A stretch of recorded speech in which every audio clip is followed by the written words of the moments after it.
Badan Pengawas Pemilihan Umum Provinsi Jawa Barat terus berupaya mengantisipasi potensi kecurangan maupun ujaran kebencian yang biasa terjadi ketika momentum pemilu di tahap kampanye.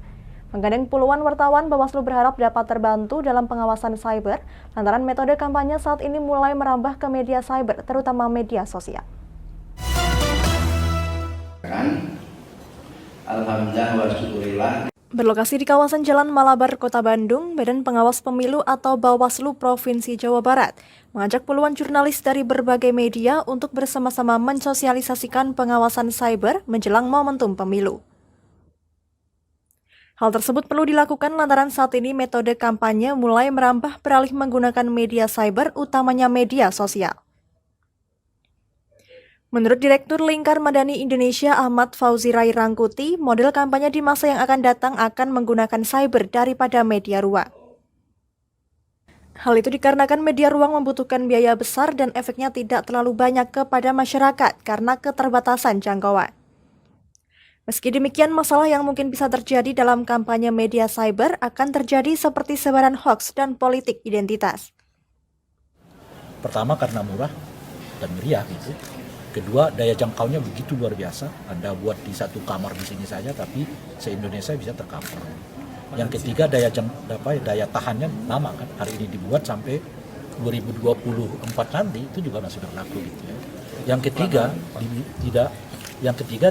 keempat tidak dibutuhkan narasi panjang di situ gitu ya.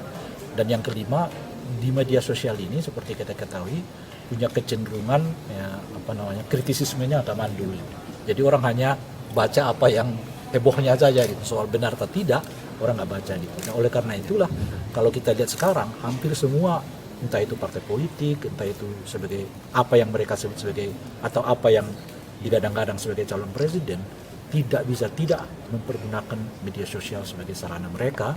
Dan hampir semua calon-calon itu menurut saya, ya, popularitasnya itu diraup melalui media sosial itu. Sementara itu, Koordinator Divisi Pencegahan dan Partisipasi Masyarakat P2M Bawaslu Jawa Barat, Zaki Hilmi mengatakan, potensi pelanggaran dapat dilihat dari dua hal, yakni pelanggaran administratif dan pidana akibat penggunaan media cyber untuk kampanye. Media sebagai ajang kampanye yang efektif, itu semacam itu. Tantangannya tentu bagi kita ini keterbatasan dari kapasitas IT-nya terutama dalam hal untuk men-tracking akun-akun yang bersifat anonim. Nah, untuk itu maka di Bawaslu RI sendiri saat ini sudah, atau kita juga akan berkoordinasi bekerja sama dengan media platform yang sudah ada seperti IG, kemudian Facebook Indonesia dan sebagainya dalam konteks itu. Tetapi kita juga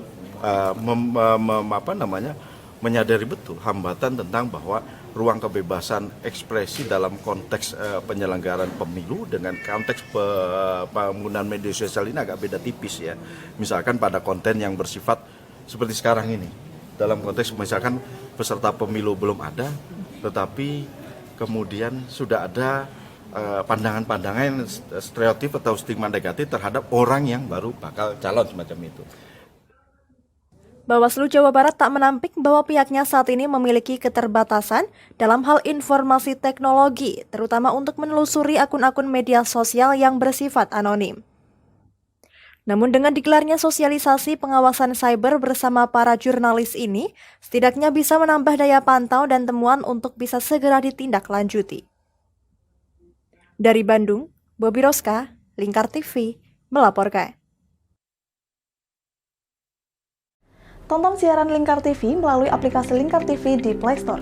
Dengan cara ketik Lingkar TV di pencarian Play Store, kemudian tekan install. Mudah bukan? Nikmati tayangan-tayangan menarik dari Lingkar TV kapanpun dan dimanapun Anda berada. Tinggal tekan menu Lingkar TV di HP Anda dan selamat menonton!